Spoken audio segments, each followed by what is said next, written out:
Hey everybody, here I am with Michael Costakos, from a former North Bayite, from the Toronto area. Michael, how are you? I'm great. How are you? Excellent. Sorry if I butchered your last name. I apologize. Close enough. Uh, Close enough. Listen, you and a partner or a former North Bayite, Paul Ricky. Ricky? Ricky. Ricky? It's spelt Ricci, but it's Ricky. Yeah. Okay. Formerly from North Bay, I've come up with this idea. I'd love to talk a little bit about what you guys are doing because it's incredible. So tell Well, us a thank you. little bit about the initiative that you put forth. So what we decided to do, I'll get into a little bit of background on how we decided to develop the program. My son Anthony, who's 16 years old, is just a big basketball fan and a great basketball player. Yeah, On his social media platforms, he's seen other NBA teams participate and offer meals to their local community, and he thought that that was a great idea. So he came to me and said, "Look, this is great. Could we do something like this?" And I said, "Sure, we could try to put something like that together. What were you thinking?" He said, "Well, North Bay is a special place, for us. Even though he was born here, I was born in North Bay. My that's parents awesome. been in North Bay for 60 some odd years, so long time residents. We have deep roots there. And Anthony had a lot of history with respect to North Bay because we constantly go there when he was growing up, and we spent a lot of time there. So it holds a special place. So that was his goal, to say, well, look, let's put this program together. Let's do something to help the frontline workers. It's obviously a challenging time. The kids have a difficult time processing sort of what's going on. So this Yeah, was something for us to be able to put a positive spin, put some positive energy into this, and that's where the program came from. what a great idea for such a young guy to be thinking outside the box like that. Right. That's fabulous. And we're So proud of him. so tell us how this program is going to roll out. What does that look like? So the program is designed to provide lunches on a weekly basis over approximately 6 weeks. We're going to run the program starting this Friday at 11:30. The Okay. program is going to work well into well into June and a portion of July. We reached out to the North Bay Regional Hospital. That was our, frontline worker of choice, medium, and we asked them what type of numbers should we be looking at, or, to help us with the logistics, because ultimately we needed the meals to go to the people who were the busiest or the most affected as a result of the COVID-19 virus. So we relied on them for that sort of information. So they came back to us and said, "Look, what were you guys thinking?" And we said, "Well, we're thinking, whatever the number is, whatever the appropriate number is." But we had, Yeah. maybe 40, 50, 60 lunches a week, that sort of thing. They confirmed with us that approximately 50 lunches made a lot of sense given the size of the departments and the need and that sort of thing. So we landed on 50. So each week, 50 lunches, prepared lunches, will be sent, or will actually be picked up by the hospital, and the hospital will distribute it, accordingly. So we're very excited about that kickoff. Both Paul and I are actually going to be in North Bay to make sure that the first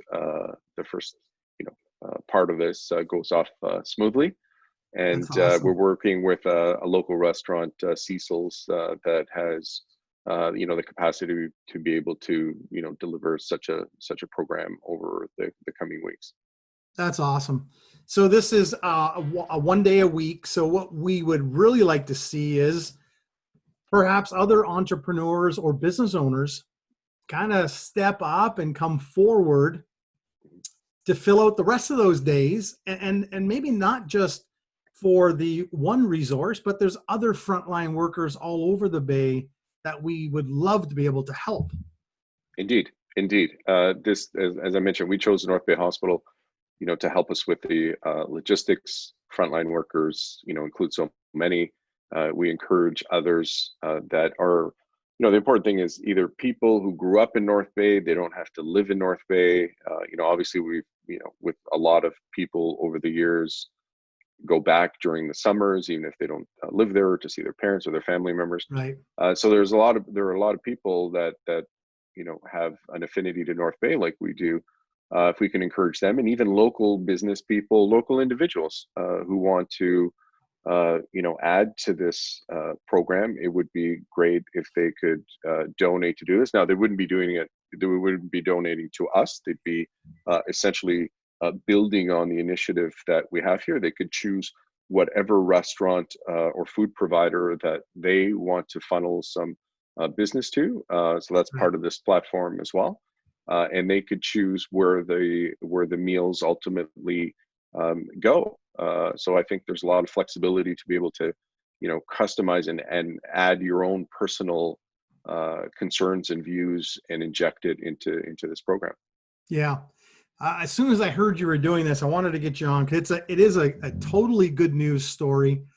And it just strikes me as so unique that, you were born here, you've left, you're no longer here. And yet your son, who wasn't born here, is thinking of North Bay Right. and how to give back to North Bay. And that's a beautiful thing. That's incredible. Right. No, we feel the same way. I think during his developmental years, I don't know what the range was, but Yeah. I've read out there that between 2 and 8 years old, children really develop these strong memories and are able to identify with the experiences that they've had mostly during that time period. So Right. Anthony spent a fair amount of time there. My father is always, my mother are always, talking about North Bay. My father still has some business interests in North Bay. So, it's North Bay has always been part of the dialogue in our household. It's not just a place. It actually has a lot of depth and meaning. So I Yeah. think, he he feels this connection to North Bay, and it being a smaller community, he feels that he's seeing what's going on here in Toronto. A lot of different businesses have been affected. So he knows that the economy's smaller. He's taken economics, 16 years old. He realizes that the economy is a little smaller there, and perhaps maybe a little bit more hard hit when it comes to some of these restaurants. So he put all that together, and we just took it up from there and helped him execute the program. That's awesome. And it's helping restaurants too. You figure that restaurant that's going to serve those 50 meals every week for 6, Right. 7, 8 weeks. And that's Right. just one. I mean, that's awesome. I think that the financial impact, obviously, of COVID has been pretty deep. Restaurants are still, to my knowledge, aren't allowed to open. I think the premier said June 9th, I think, is the next soft opening Right. date. So that does make it difficult. Some that have the takeout ability, continue to do the takeout. I didn't think Cecil's was necessarily a takeout place, but some of the Tim's or McDonald's or some of the other big chains have all this already, set up. I think the ability to be able to handle this volume of lunches, we want to make sure they're good, high quality, lunches. So that was part of this as well. And I think Cecil's has been, very helpful and very willing, of course, to accept the business, which is Yeah. great. We're very happy about that. That's awesome. I think they're set up for that type of catering, and they do a Right. great job. So again, it's super. I think your son's a genius to come up with this idea for you guys to kind of pull it all together. You guys are those incredible North Bayites, but we need you back in our community. We got to get you moved back here where, how's It's your a mom and thought. dad doing? How's everything there? They're good. They're good. Coming to Toronto was a big adjustment for them. They moved here about 4 or 5 years ago. They still miss North Bay terribly. They miss their house, they miss their friends, they miss the community, the interaction. And part of that community, I think, Toronto is a wonderful place.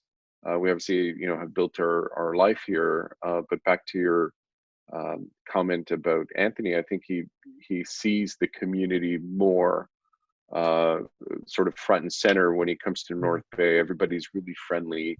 Here in Toronto, maybe things are a little bit faster pace, and you don't sort of recognize that. But once you go to North Bay and you talk to the people, and you get that sense of community right off, and it's great because that's been instilled in him at such a young age. Yeah.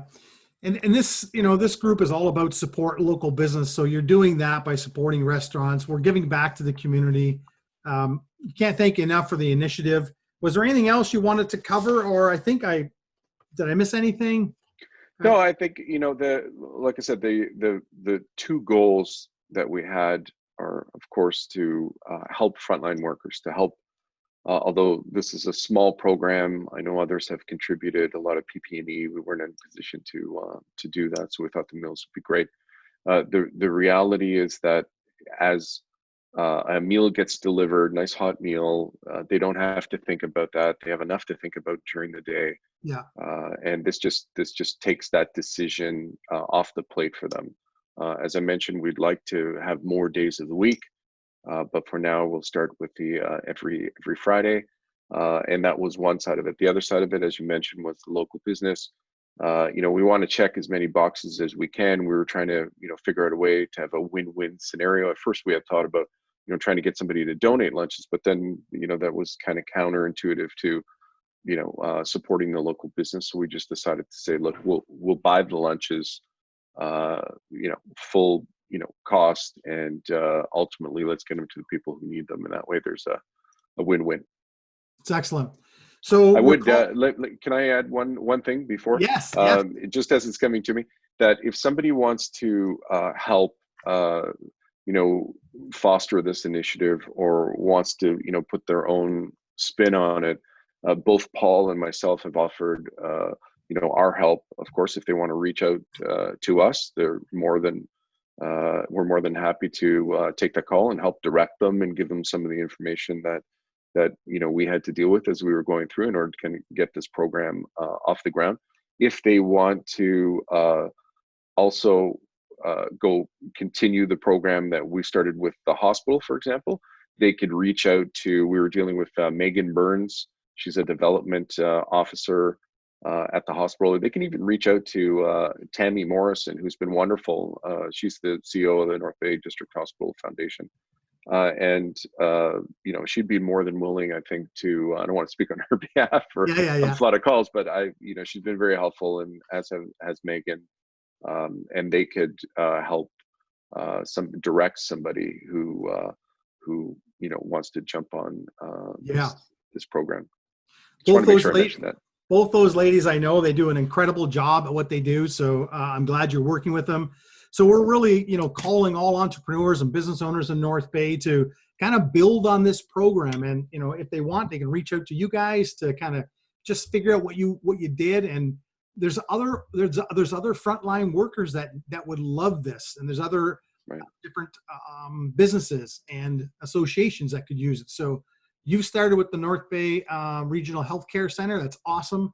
Now we just want to kind of keep building on that. So Michael, thank you. Thank your son for an incredible idea. Thank Paul. You guys are doing an amazing job. And thank you so much for coming on today. I greatly appreciate your time. And we appreciate your time and your platform and helping us get the word out there to grow the program. So from all of us, thank you very much for taking the time in doing this. This is wonderful. No problem at all. Thank you. We'll talk soon. Thank you. Take care. Okay, bye-bye.